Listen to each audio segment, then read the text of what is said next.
Capítulo 109. O filósofo. Sabido que reli a carta antes e depois do almoço, sabido fica que almocei e só resta dizer que essa refeição foi das mais parcas da minha vida. Um ovo, uma fatia de pão, uma xícara de chá. Não me esqueceu essa circunstância mínima. No meio de tanta coisa importante obliterada, escapou esse almoço. A razão principal poderia ser justamente o meu desastre, mas não foi. A principal razão foi a reflexão que me fez o Quincas Borba, cuja visita recebi naquele dia. Disse-me ele que a frugalidade não era necessária para entender o humanitismo, e menos ainda praticá-lo, que esta filosofia acomodava-se facilmente com os prazeres da vida, inclusive a mesa, o espetáculo e os amores, e que, ao contrário, a frugalidade podia indicar certa tendência para o ascetismo, o que era a expressão acabada de tolice humana. Veja São João, continuou ele, mantinha-se de gafanhotos no deserto, em vez de engordar tranquilamente na cidade e fazer emagrecer o farisaísmo na sinagoga.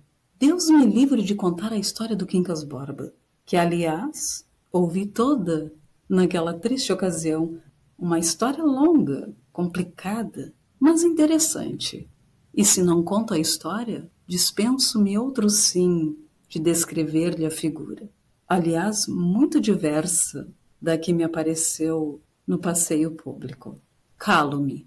Digo somente que se a principal característica do homem não são as feições, mas os vestuários, ele não era o Quincas Borba. Era um desembargador sem beca, um general sem farda, um negociante sem déficit.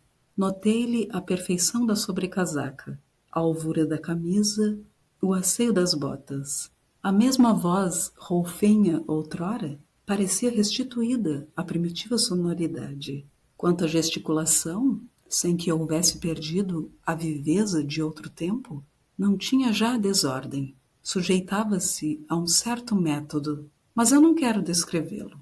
Se falasse, por exemplo, no botão de ouro que trazia ao peito e na qualidade do couro das botas, iniciaria uma descrição que omito por brevidade. Contentem-se de saber que as botas eram de verniz. Saibam mais que ele herdara alguns pares de contos de réis, de um velho tio de Barbacena. Meu espírito... Permitam-me aqui uma comparação de criança. Meu espírito era naquela ocasião uma espécie de peteca. A narração do Quincas Borba dava-lhe uma palmada. Ele subia, quando ia a cair, o bilhete de Virgília dava-lhe outra palmada, e ele era de novo arremessado aos ares. Descia, e o episódio do passeio público recebia-o com outra palmada, igualmente rija e eficaz. Cuido que não nasci para situações complexas.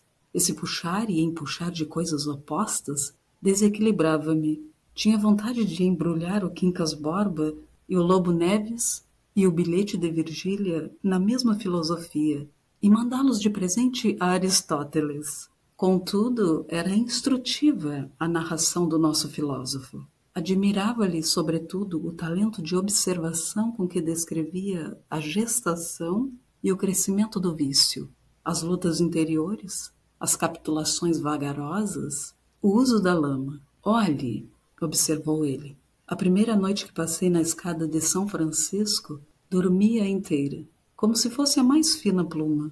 Por quê? Porque fui gradualmente da cama de esteira ao catre de pau, do quarto próprio ao corpo de guarda, do corpo da guarda à rua. Quis expor-me finalmente à filosofia. Pedi-lhe que não. Estou muito preocupado hoje e não poderia atendê-lo. Venha depois. Estou sempre em casa. Quincas Borba sorriu de um modo malicioso. Talvez soubesse da minha aventura, mas não acrescentou nada.